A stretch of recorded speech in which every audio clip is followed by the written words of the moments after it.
Hi Celestial Being, thanks so much for tuning into my channel. My name is Celeste Simone and I provide spiritual guidance and heart-centered healing to everyone who is watching. Thank you so much for tuning in. If you do want to join my family of celestial beings who are on a spiritual journey, please click that subscribe button down below. So today what I have for you is a paranormal story time, basically a collection of multiple paranormal stories that I have experienced. As I mentioned in my title, this is not clickbait. I've had many paranormal experiences throughout my entire life. Sometimes I get messages, sometimes I don't, but over time I have learned to communicate with spirits, and while I don't make it a intentional practice, the energy of speaking to spirits can be very intense, and so making mediumship a part of my life, like becoming a psychic medium for other people to share messages, was never something I was 100% comfortable with. So when I do receive strong messages, I do pass them along. However, I don't intentionally reach out to spirits to speak with them one-on-one on purpose. I do reach out to my spirit guides, I reach out to my angels, and also my higher self. I receive messages from that as well. So usually that's my go-to. But when it comes to just speaking to ghosts, I prefer not to. I'd rather speak with my guides and my higher self to learn how to expand and grow spiritually. So that is usually what I connect with, as opposed to connecting with spirits of people who have passed on. Now that said, I do have a lot of stories where I just could not ignore them. They were just coming on so strong. So what I mean is, basically I will just feel an intense energy. It actually just catches my attention. Sometimes it almost is frightening, but they don't always mean to scare you. Sometimes they just will appear to you strongly or reach out to you strongly with their energy, because they know it's going to take a lot to like get your attention. So for me, I have had ghosts where they just come up from behind me. They come up to me like in my face sometimes. And most of the time, you know, if you just ask them what they want or why they are trying to get your attention, usually I can figure out what it is they are trying to tell me. I first and foremost hear spirits. I hear them as voices and messages. I also have an inner knowing. I started off with clairaudience, and I started basically improving my clairaudience first. It's basically clear hearing. My strongest psychic ability is clairaudience and claircognizance. What that means is I have a clear knowing or clear audio, so I hear things first, and then I'll just have a knowing understanding of what they want or what they are trying to explain to me. I found that once I figured out what my strongest psychic ability was, I was able to expand and grow all of my psychic abilities. And it's kind of like a flame. Like once you tend to a flame, you can grow it into a fire and basically expand your abilities stronger and stronger. So that is how I speak to spirits. That is how I get messages from spirits also. I started to realize that in my past, I had always heard spirits around me, and I had always heard my spirit guides. Whenever I was feeling down or I was going through something really difficult, I noticed that I would receive messages that everything was going to be okay, and they would actually reassure me and comfort me with energy to let me know that, hey, you know, you are okay, we are here for you. And I didn't feel so alone because of that. I was a very sensitive child, so I was deeply affected by other people's emotions, and I was deeply affected by other people's sadness, so I would pick up on that. And I remember as a child always feeling like I could feel the sadness of the whole world. I could feel the sadness of the trees. I could feel the sadness of the people. That is actually a strong characteristic of someone who is highly sensitive, who is empathic. At the time, I didn't know it, but it definitely brought me down and weighed me down on a daily basis when I was very, very young. So I really found that when I would hear these spirits and these guides telling me that everything was going to be okay, I felt comforted by it. At the time, I didn't really talk about it with anybody because I kind of just thought it was my imagination, even though I was very young. I always felt that they were around. from as long as I could remember, really. So I can't really pinpoint an age as to when it started, but I did remember feeling very comforted by them. And I also at night would always see spirits surrounding me. One of the first things when I started to get older and I started to realize that what I was hearing and what I was sensing was actually real, because I didn't really talk about it to other people other than that we would talk about seeing ghosts or having spiritual and paranormal experiences in my family, but I never really talked about hearing the ghosts or hearing the spirits because I thought people would think I was crazy. For the most part, I just thought it was my imagination. I just thought I was creating these voices or these people in my head. I was very imaginative and I like to write stories and I like to read a lot. So I just thought I was creating these things up in my head, but they were just always there, and it just became so much a part of my life and so much a part of how I was coping with a lot of things I was going through at that time. I was able to just use it as a tool, and I thought I was just using that comforting mechanism in order to help me like get through difficult times. I also thought the energies I was feeling of other people was in my imagination too. So a lot of times I would just try to almost push it away and ignore it because I didn't actually want to know what these people were thinking. Sometimes it made me uncomfortable and sometimes I just didn't like to take that on. A lot of the energy that I realize now, I can feel a lot of energy and I can actually understand what a person is feeling and thinking to an extent, because of just how intense their energy is for me. I'm starting to realize that I'm not imagining that. If you do that, if you start to tap into that more and more, you're going to find that, yes, you can pick up on a lot of energy, especially if you already know that you're sensitive to energies and that you're empathic. There's really no limit to how much you can expand that ability. One of the first times that I can think of right now is I started to realize that I knew things about people's family members, or I would hear things about them. I was always spiritual and I was always drawn to witchcraft and Wiccan, and I used to cast spells and they would actually work. And I guess that would be a story time for another video, because this one's more about my spiritual experiences with like spirits and paranormal stories. I definitely could make a whole video just on the spells that I have done that actually worked, and to the extent where the people that I lived with in college, they would tell me that I was the one making these spells and making these spells work or making these things happen. They just knew it, and I still doubted myself at that time. I still kind of thought that I was just making it up, and if I said that it was real, that people would think I was crazy. When people around me started just saying like, you are making these things happen, or they just like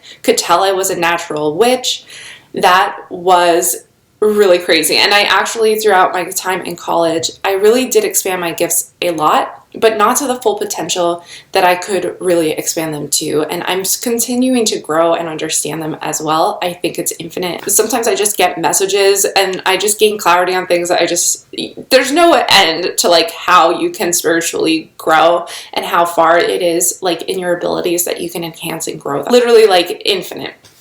In college, I remember one time I went and visited my friend. We were roommates for a really long time, but then in our senior year, we kind of got different places to stay in. She ended up living off campus, so I didn't end up living off campus for my last year. So my friend lived off campus and I was going to go over and visit her at her new apartment. Now by this time we had all had some crazy experiences, and as far as I could tell, I think anybody who hangs around me for even just like a little bit of time, they just start to have weird experiences, whether it's spirits, angels, coincidences, and crazy messages from the universe. Like, that is just a part of my life, and whenever I start to hang out with somebody or even like live with somebody for a long time, they start to have those experiences too. And so I literally have to just kind of let people know that that's just how it is around me, and I've kind of gotten used to it. It still surprises me and shocks me every time like I get some crazy messages or like crazy things happen, and I just get like the chills all over. But my friends knew that about me. We had already been living together for a while. They were already used to things surrounding me and me picking up on stuff. When she invited me over to her place. She just kind of started telling me about the spirit that she felt lived in her place. She actually was renting like an attic kind of apartment. It was nice. Like it was just kind of like a loft, like up on the top level of this older house that was in the town of the college that we were going to. And she started telling me about this woman who she felt lived in the apartment, and she was very sensitive too, and I think being around me, she just started getting more comfortable with her abilities and was able to tap into that. When I was in her apartment, we were talking about it, and I could definitely sense like what she was saying, and I felt like it was true. And I basically said, oh, and her name is Edith, or something like that. And she started tearing up. And that was just what she used to do whenever she was like kind of experiencing something paranormal. Some of us get chills. Like I personally, I get just chills all over my body, but her eyes would like water. And her eyes started watering. She wasn't crying, but she was just like in shock because she was like, that is the exact name that I thought her name was. Like that's what she had heard as well. So we just kind of like chuckled and laughed it off, but I definitely was just like, oh my gosh, I can't believe this. I'm gonna jump around a bit, but when I was in my 20s, I used to spend a lot of time practicing different psychic things. So one thing that I found online, which is kind of fun to do, and I would recommend it if you're trying to hone your skills, I used to practice like these things where they would show you an old-timey picture, and then it would be like an old picture of a person who there was historic information on, and so you would just have to write down for yourself. Like it wasn't like a class or anything, but you would just write down the impressions that you got about this person and their life. And so you would ask yourself things like, in your head, like, is this person a good person or a bad person? Like, what are the initial things? That's when I started to realize, like, the first thing I hear is the voice. Like in my head, I hear someone talking to me, and that's how I can start opening myself up to them receiving like visuals. I definitely have been contacted by people's grandparents who have passed on. One of them was my ex-boyfriend's grandfather. He had passed away for a while. I didn't know his name, but when I connected with him, he had messages for my boyfriend at the time. I literally got his name correct. His name was Alan, and I got it correct, and I got the right spelling correct too, because there's, you could spell Alan two ways, but I just remember him actually telling me how to spell his name, and I wrote it down, and it was definitely him. I was laying in bed, and I basically just felt, I couldn't sleep because I felt like somebody was in the room, and I was alone at the time. My boyfriend at the time was visiting his grandmother, who was not doing so well, and she was actually shortly after would pass away.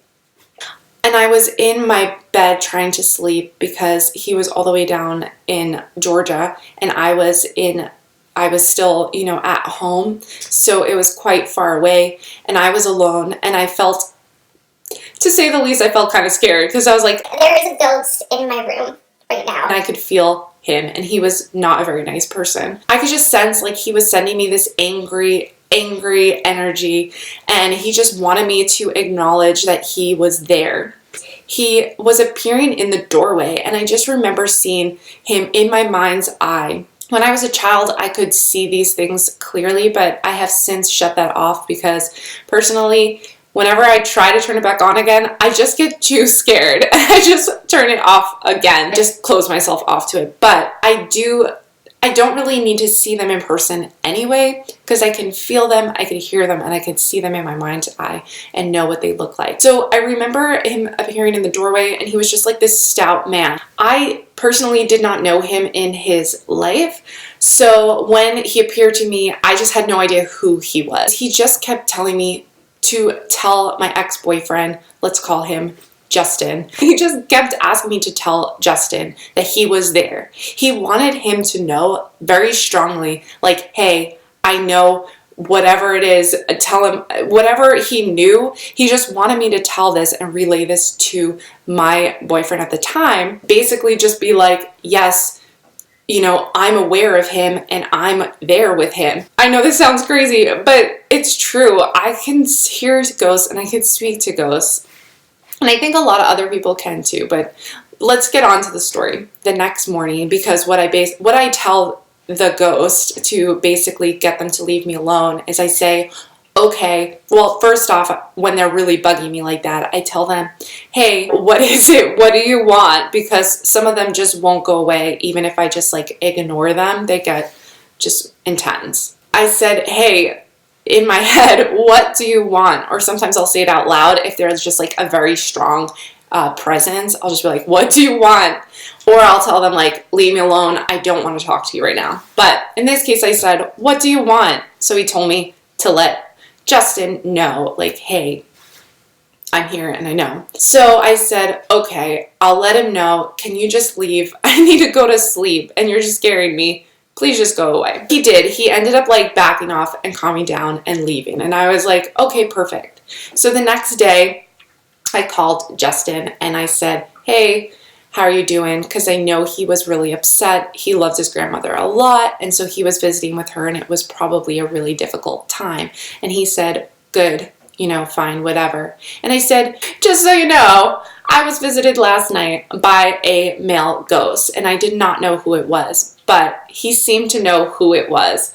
And he mentioned that it was basically his grandmother's departed husband at the time, not his grandfather per se, but her second marriage. And he never liked this man, and I didn't even make the connection until he started saying like, it must be this man, his grandmother's departed husband. And he started to say how he was just a very angry man all the time. He started to say how he was a very angry man in life and how he just never liked him. And actually, that night when I had been visited by him, he said him and his mom, so Justin and Justin's mom, were sitting together and they were looking at old pictures of him, of this man. And actually there was a picture next to the grandmother's bed. Now she obviously was happy. She was happy in this marriage. She loved this man, so she was with him.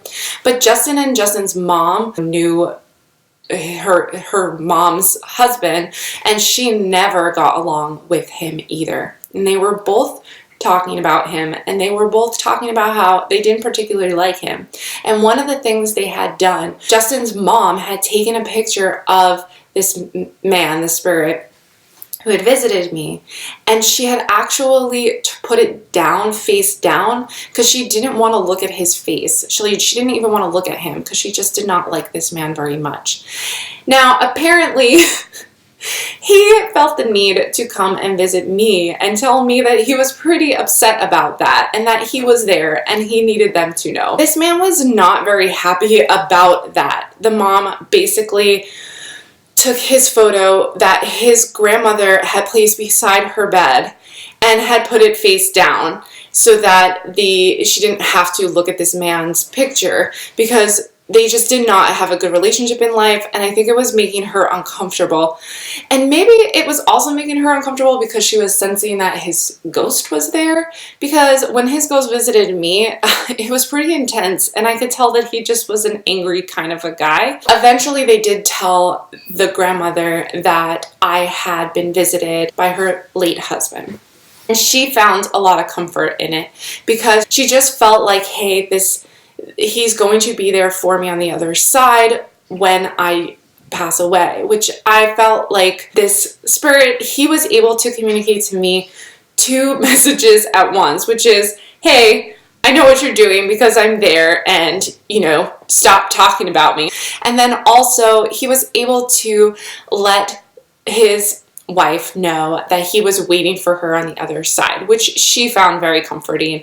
And to me, that message was just like, okay, that's what was meant to happen. And I never saw him again. He never came to visit me again. I was visited by Justin's grandmother a lot. She definitely became somewhat of an angel, like a guardian angel to him while we were still together. But since then, she's just kind of hung around him and doesn't really speak to me as much anymore. I know this sounds super weird. I just talk to people who have died and they just kind of say, hey, what's up?